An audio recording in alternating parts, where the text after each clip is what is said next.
basketball. Ipakita mo yung usay mo sa hardcourt. Come on everybody, show me some moves. Ito kalaro ng bawat Pilipino. Hey, come on everybody sa hardcourt. Come on everybody sa hardcourt. Come on everybody sa hardcourt. Come on everybody sa hardcourt. Yo, what up? Eto nga po pala muli, si Kalbong Bordado.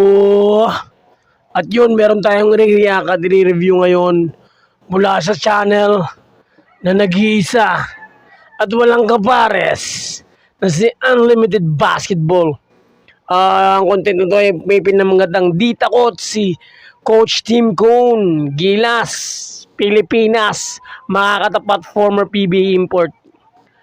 Yun, it's all about Gilas again, man.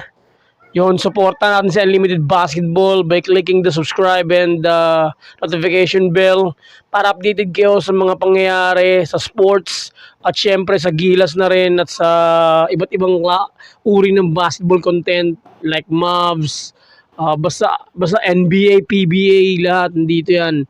Subscribe na kayo at syempre subscribe din kayo sa akin kung di pa kayo nakasubscribe. Di ba?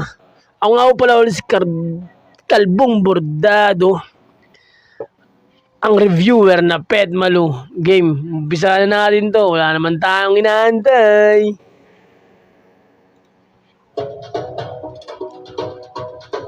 So, kamusta mga sir? Gilas update tayo ngayon at napakaganda po ng ating pag-uusapan. So, as of now, kasalukuyan nagpapahinga ang ating mga Gilas player dahil siyempre bumiyahe sila kahapon from Philippines papunta ngayon sa Hangzhou, China. So, bukas po magsisimula na ang unang laban dito sa Asian Games ng Gilas Pilipinas natin kontra po sa kupunan ng Bukas ng ano? Bahrain.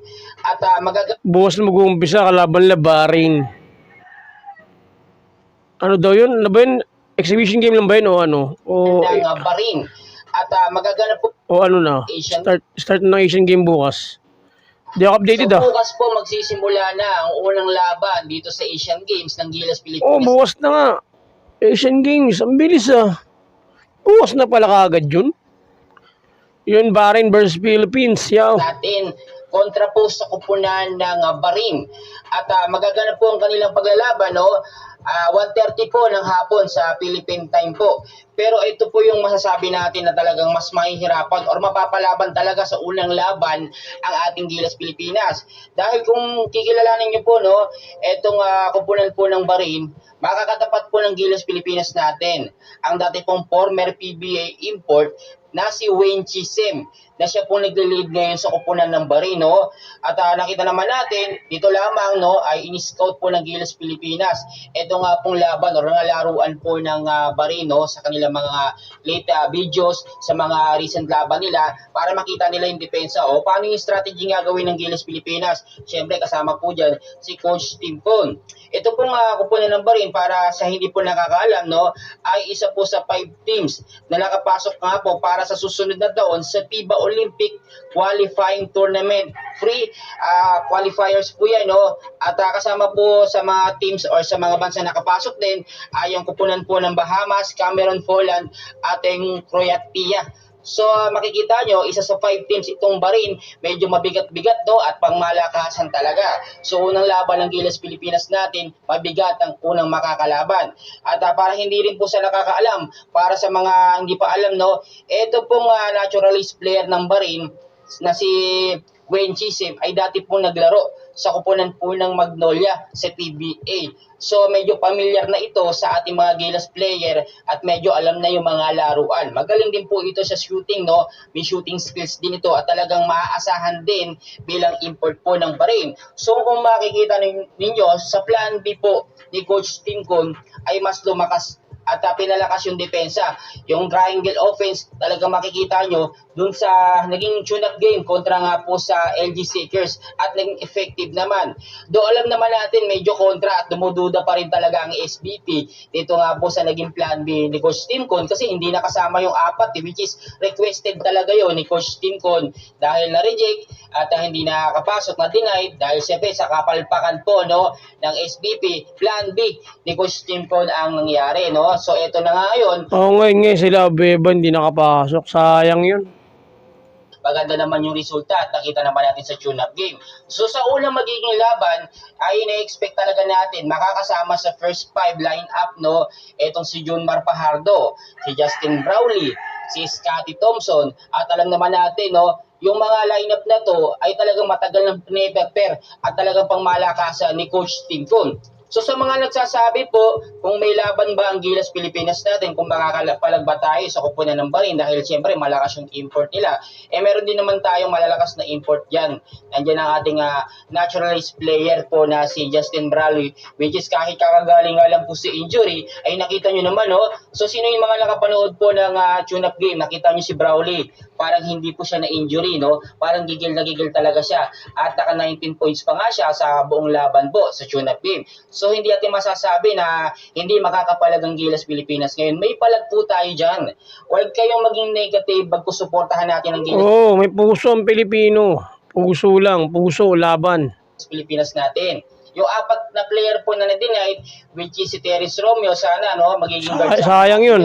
Pero naging Calvin nga no. Pero okay lang po 'yun. Makakasama naman siguro sila doon nga po sa Gilas Pilipinas sa China para magbigay na lamang ng suporta. So tayo naman na manonood ng live bukas, magbigay tayo ng suporta. So wag natin i-bash yung Gilas Pilipinas natin, lalo na Go go Team Philippines, go go Gilas. sa lineup ni Coach Tim Cone na sinasabi po ng ilan na matatanda na daw. Pero mga veteranong player naman ng PBA, marami namang napatunayan. Hindi naman nagmamatter kung matanda o bata eh. Ang nagmamatter dyan, yung experience mo at yung exposure, lalo na po yung chemistry sa mga teams, sa mga player, no? Dahil yun po yung mahalaga. Tiwala ba? Tiwala lang. Player, kung hindi naman hinug pa or wala pang napapatunayan. Ito naman mga lineup ni Coach Tim Cone ay talagang pang-international. Marami nang napatunayan, no? Marami din nagsasabi na mas malakas pa nga yung lineup ngayon ni Coach Tim Cone kaysa sa line-up po ni Coach Chotres ditong FIBA World Cup. Alam naman natin malakas yun, pero ibang klase kasi mag-line up itong si Coach Tim Cone. So, sino lang available, talagang ginagawa. Ano yan sa Coach Tim Cone, maparaan, parang maparaan siya. Tsaka susod talaga yung gusto niyang mangyari. Meron talaga siyang, para sa akin, para siyang Coach Phil Jackson ng Chicago Bulls. Yun ang katumbas ni Coach Tim Cone sa PBA. So malalaman natin kung paano nga ba tatalunin ng Gilas Pilipinas itong kupunan ng Barin dahil mayroon silang naturalist player na alam naman natin nagpalakas ito, no? Si Wayne Chisim, no? Kung hindi ako nagkakamali, ganun po yung pronunciation. So bukas abangan natin at bigyan natin yung suporta. Huwag kayong magtaka no, alauna. G-Swiss lang yan. G-Swiss lang yan. Na 1:30 po at ihanda natin ang ating mga phone, ang ating mga telebisyon. Mapapanood po natin ito sa One Sports. Bukas 1:30 ang hapon, Gilas versus Bahrain. TV. So patuloy ko po kayo i-update and please huwag po kayo After nyan, i-try natin i-review yung magiging highlights nun. mag-like and subscribe no for more Gilas updates and suporta na rin po sa ating YouTube. Ngayon, may atin panoorin yung ads.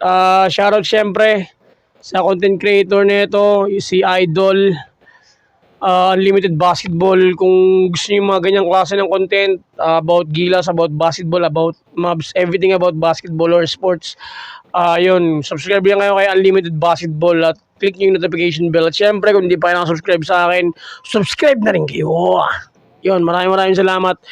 Ito po ang inyong lingkod, Kalbong Bordado in the house, para updated kayo sa mga sports happening na nire-review ko. Subscribe na!